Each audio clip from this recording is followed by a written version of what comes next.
اور میری کانٹتے ماں دے ڈنڈے حالی بھی ہو سن، ٹھو ٹھو ٹھو ٹھو۔ ہمارے ماں باپ کو پتہ نہیں، میں نے بہت چھوٹی عمر میں سگریٹ پینا شروع کر دی، گاؤں کا ماحول ذمہ دارا آزاد، میں نے سگریٹ پینے شروع کر دی، میری ماں کو پتہ چل گیا، ماسی۔ اب ماں نے میرا منہ کھولا ہوا ایسے، اور ماسی نے چمٹے میں انگارہ ڈال کے میرے منہ میں ڈال، پاما تیرے منہ وچ، پاما تیرے منہ وچ، اور میری ہاؤ میں نہیں پیندا، میں نہیں پیندا۔ یہ مجھے سگریٹ سے ہٹایا جا رہا ہے، کیسے؟ اس لیے کہ میں نے کوئی 8-9 سال کی عمر میں سگریٹ شروع کر دی تھی۔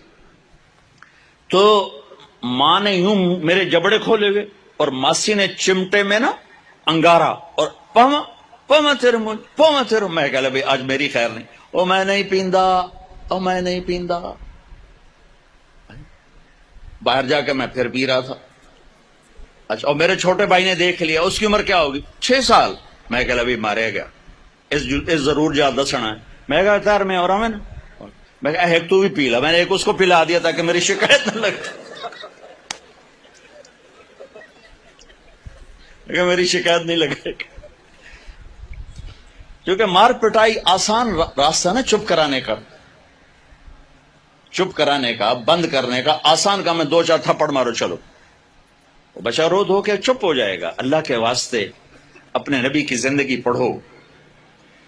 اس ادارے کا مقصد بھی کوئی ہم کو سکول نہیں ہے، کوئی کاروبار نہیں ہے، کوئی سکول کے مقابلے میں سکول نہیں ہے، صرف اپنے ہمارا ماحول ہے۔ میں 4تھی جماعت میں پڑھتا تھا، ہمارے استاد سے ماسٹر شفیع صاحب رحمۃ اللہ علیہ، بڑے محنتی تھے، لیکن وہی ماحول تھا، سوٹے سوٹے، ڈنڈے ڈنڈے۔ دسمبر کا مہینہ، سردی، ایک وہ اس کا حساب کا سوال لکھایا سلیٹ کے اوپر، ہم 15 لڑکے یوں لائن میں بیٹھے۔ اچھا، میں نے دیکھا، مجھے نہیں آتا تھا، میں کہا چلو معافی تلافی ہو جیسے۔ جب وہ پہلا اس کو نہیں آیا تو پتہ نہیں کو 8-10 ڈنڈے پہ، میں کہہ لے بھائی مارے گا یا اللہ۔ پھر دوسرا، اس کو بھی ڈنڈے، پھر تیسرا، اس کو بھی ڈنڈے، کسی نے نہیں آیا۔ اب میں سوال چھوڑنا تو حل کرنا تو چھوڑ دے، میں کہ یا اللہ جان کے میں بچائیں، کوئی راہ دکھا۔ اچھا، ہمارا دیہاتی کلچر تھا تو ابا جی رحمت اللہ علیہ، یہ کوئی رشوت نہیں ہوتی تھی، یہ اپنی سعادت سمجھ کر استاد جی کے گھر گندم جاتی تھی، چاول جاتے تھے، اور گھی جاتا تھا، مکھن جاتا تھا، دیسی شکر اس وقت تیار ہوتی تھی وہ جاتی تھی، گنے جاتے تھے، مرچیں جاتی تھیں، کنو جاتے تھے، آم جاتے تھے، یہ سب کچھ جو ہم لگاتے تھے۔ اب میں سوچ میں پڑ گیا، یا اللہ ہوں کی آکھاں استاد جی نوں کڑک آمنی ہے، چاول آمنے، کسے شاید ابھی موسم کوئی نہیں ہے جی، کی کراں؟ پھر مجھے یاد آیا مرچاں کھلوتیاں۔ اب جب 2 لڑکے رہ گئے نا تو میں مسئلہ حل کر چکا تھا، تو میں اٹھا، میں کہ استاد جی ابا جی پیان دیان کل مرچاں گھر اپڑ جس۔ میں کہ شاباش میرا پتر شاباش، تو ایدے بہ جا، تو ایدے بہ جا۔ لبے مرچاں میری جان بچائی، لیکن یہ جھوٹ مجھے میرے استاد کی سختی نے سکھایا۔ میں جھوٹ نہیں بولنا چاہتا، یہ ماں باپ اپنی اولاد کو جھوٹ سکھا رہے ہیں بے جا سختی، ٹیچر پروفیسر بچوں کو جھوٹ سکھا رہے ہیں بے جا سختی سے۔ اور آپ سے کہتا ہوں کہ ادب انسانیت کا زیور ہے، ادب انسانیت کا زیور ہے۔ جو ایک حرف بھی پڑھا دے اس کے آگے کبھی سر نہ اٹھانا، اللہ تمہیں علم بھی دے گا، رزق بھی دے گا، عزت بھی دے گا۔ ماں باپ ہیں، استاد ہیں، سب کو عزت دو، اللہ تمہیں عزت کی چوٹیاں دے۔ تو میرے نبی کی پاکیزہ زندگی جس میں خامد اور بیوی کا ایک بہت خوبصورت رشتہ ہے، پھر اس میں ماں باپ کا بہت خوبصورت رشتہ ہے۔ میرے نبی نے فرمایا اگر میری ماں زندہ ہوتی تو میں ایسی نوکری کرتا کہ عشاء کی نماز کے مصلی پر ہوتا، ادھر سے میری ماں کہتی محمد تو میں کہتا جی اماں جی، نماز توڑ دیتا، میں کہتا جی اماں جی۔ میرے نبی سے پوچھا گیا قیامت کب آئے گی؟ تو اللہ کو پتا ہے۔ کہ کوئی نشانی؟ کہ جب ماؤں کو ذلیل کیا جائے گا آ جائے گی۔ ایک اور بات سن رہی، جب بیٹیاں ماؤں کو ذلیل کریں گی تو قیامت آ جائے گی۔ بیٹیوں کا خاص طور پہ نام لیا کہ جب بیٹیاں بھی ماؤں کو ذلیل کریں گی تو قیامت آ جائے گی. یہ بڑے خوبصورت زندگی میرے نبی ہمیں دے کر گئے. صرف تسبیح پکڑا کے نہیں گئے, صرف مصلے پہ بیٹھا کر نہیں گئے, وی سی کی کرسی پر کیسے بیٹھنا یہ بھی سکھایا ہے, اور بیوی کے ساتھ کیسے چلنا یہ بھی سکھایا. عورتوں کو بھی سکھایا ہے کہ اگر میرے دین میں سجدہ ہوتا تو میں بیوی سے کہتا اپنے خامند کو سجدہ کر. اور ماں کے قدموں تلے جنت ہے تیری, باپ تیری جنت کا دروازہ ہے. ابو ہریرہ جا رہے تھے, ایک نوجوان آگے جا رہا تھا, ایک بڑے میاں پیچھے جا رہے تھے. کہو بھائی کجی ما ھذا منک, یہ کون ہے؟ کہا جی میرا ابا. کا پیچھے چل, اس کو آگے چلا, اس کو آگے چلا, خود پیچھے چل. کبھی اس کے آگے نہ چلنا, کبھی اس سے پہلے نہ بیٹھنا, کبھی اس سے پہلے نہ بیٹھنا. امام زین العابدین پاکیزہ ہستی, اماں کے ساتھ کھانا نہیں کھاتے تھے. اور عرب میں وکھر یہ الگ الگ پلیٹیں ہیں نا, یہ تو ہمارا دستور ہے, عرب کا دستور ہے کٹھے کھانا. تو ایک شخص نے کہا حضرت آپ ماں کے ساتھ کھانے کو نہیں کھاتے, آپ تو اتنے ماں کے فرما بردار ہیں. کہا بھائی مجھے ڈر لگتا ہے کہ میری ماں کی آنکھ کسی بوٹی پہ پڑے اور اس کا ہاتھ آگے آنے سے پہلے وہ بوٹی میں اٹھا کے کھا دوں تو میں اللہ کی بارگاہ میں مردود نہ ہو جاؤں, اس لیے میں اماں کے ساتھ مل کے کھانا نہیں کھاتا. تو جن کے ماں باپ زندہ ہیں, استاد بھی باپ ہوتا ہے, سسر بھی باپ ہوتا ہے, ساس بھی ماں ہوتی ہے.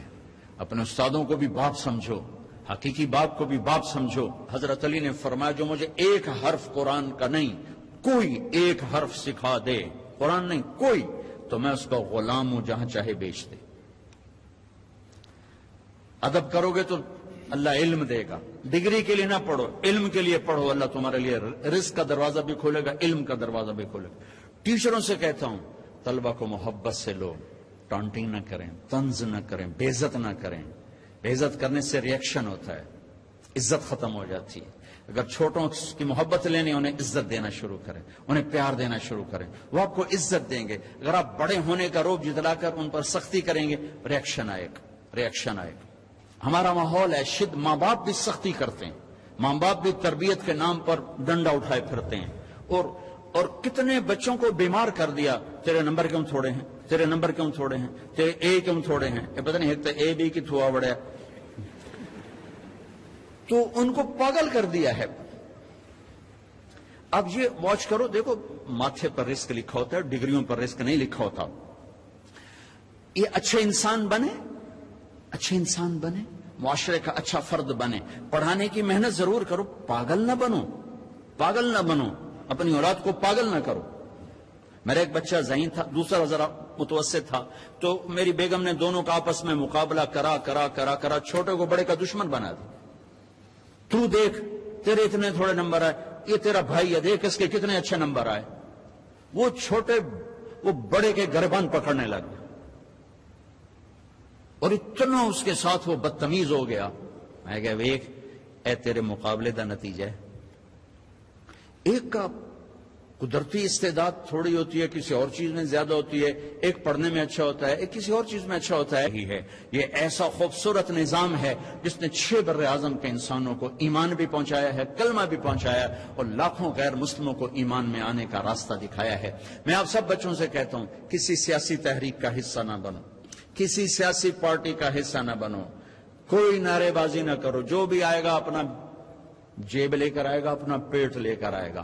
اپنے آپ سے اپنے آپ کو ٹھیک کرنے کی محنت کرو. سب سے بڑی سیاست ہے کہ تم اللہ کو راضی کر لو. جو پڑھ رہے ہو اس میں تم علم والے بنو, صرف ڈگری والے نہ بنو, علم والے بنو. اور آپ کے ہاسٹل کی فضا ہے, آپ نوجوان ہو, آپس میں لڑائی جھگڑے بھی ہو جاتے ہیں, ایک دوسرے کو معاف کرنا. جس کسی سے لڑے ہوئے ہو صلح کر لینا, ماں باپ سے لڑے ہوئے ہو ان کے پاؤں پکڑ لینا, بیوی سے کوئی سینگ پھنسے ہوئے معافی مانگ لینا, بیوی کے خامن سے کوئی اڑبن ہے تو معافی مانگ لینا کہ میرے اللہ کو معاف کرنا انتہائی پسند ہے. اور خاص طور پر میاں بیوی اگر لڑ کے آپس میں صلح کریں تو اللہ ان کے پچھلے سارے گناہ معاف کر دیتے. یہ صلح اللہ کو ایسی پسند ہے. تو اب ہاسٹل میں پارٹیاں بن کے نہ رہو, آپس میں اگر کوئی جھگڑا لڑائی ہے معاف کرو, معاف کرو, گلے سے لگو, سینے سے لگو. اپنے حوصلوں کو خوبصورت بناؤ قرآن سے, میوزک سے نہیں, قرآن سے. اللہ تمہیں جنت کے میوزک سنانے والا ہے. ایک نغمہ چھڑے گا نا تو ہزار ہزار سال ایک ہی نغمہ تمہیں سناتا جائے گا. تم سر دھنتے رہو گے, تمہارے سننے کا مزہ ختم نہیں ہوگا. پھر جب اللہ خود اپنے چہرے سے نقاب ہٹا کر اپنا دیدار کرا کے اپنا قرآن سنائے گا تو سر سے لے کر پاؤں تک تمہارے اندر میں وہ نشہ اور روحانیت اور وہ سرور سرایت کرے گا کہ جب اللہ سنائے گا تو صرف کان نہیں سنے گے, پورا باڈی کان بن جائے گی, ہر سیل کان بن جائے گا, اور اللہ کی آواز تمہاری روح میں سرایت کرے گی, اور اللہ اعلان کرے گا وہ کہاں ہیں جو دنیا میں گانے نہیں سنتے تھے. اعلان ہوگا. اب تمہاری مرضی ہے کہ تم یہ ڈھول ڈھمکے سن لو یا میرے رب کی جنت کے گیت سن لو, میرے رب کی جنت کا نغمہ اور موسیقی سن لو. تو آپس میں میرے عزیزوں پیار محبت سے رہو, آپس میں الفت سے رہو, درگزر سے رہو. کبھی کھٹ پٹ ہو جائے تو کسی سے کو ہماری صلح کرو, خود کرو. نہیں کر سکتے کسی سے کو بیچ میں پڑے, وہ نہیں پڑھ رہے, تم اوپر کے بچے مل کر ان کی صلح کراؤ. نفرت سے نہ رہو, محبتوں سے رہو, اور قومیت کی بنیاد پہ نہ چلو, امت کی بنیاد پہ چلو, امت کی بنیاد پہ چلو. والدین سے کہتا ہوں اپنے بچوں کے رشتے میں قوم کو نہ دیکھو, دینداری کو دیکھو, نیکی کو دیکھو. جی ہم اپنی قوم سے باہر نہیں کرتے, اس نے ہماری بچیوں کی زندگیاں برباد کر دی, ہمارے بچوں کی زندگیاں برباد کر دی, اور بے جوڑ رشتوں نے تباہی کے دروازے کھول دیے کہ اپنی قوم میں کرنا چاہے وہ کیسا ہی کیوں نہ ہو. اس بت سے بھی ماں باپ سے کہتا ہوں باہر نکلو, اولاد سے کہتا ہوں ماں باپ کی مرضی کے ساتھ قدم اٹھاؤ. تم بھی اس حد تک کراس نہ کرو باؤنڈری کے کورٹ میں جا کے تم شادیاں شروع کر دو. اور ماں باپ سے کہتا ہوں اتنا مجبور نہ کرو کہ ان کی زندگیاں اجیرن ہو جائیں, ویران ہو جائیں. کہ جس نے زندگی گزارنی ہے, ایجاب و قبول لڑکے لڑکی کا حق ہے, ماں باپ کا حق نہیں ہے. اور یہ حق بڑا غلط استعمال ہو رہا ہے. بس اسی ایتھے کرنا ہے, کرنا تو کر, نہیں تو نہ کر, آپے جا کر, ایسے نہیں کر دے. اور کوئی بیٹی تو کہہ نہیں سکتی کہ میں یہاں شادی نہیں کرنا چاہتا. میرا تو راوی میرا کنارہ ہے. ہمارے بچپن میں ذبح کر کے دریا میں ڈال دیتے تھے.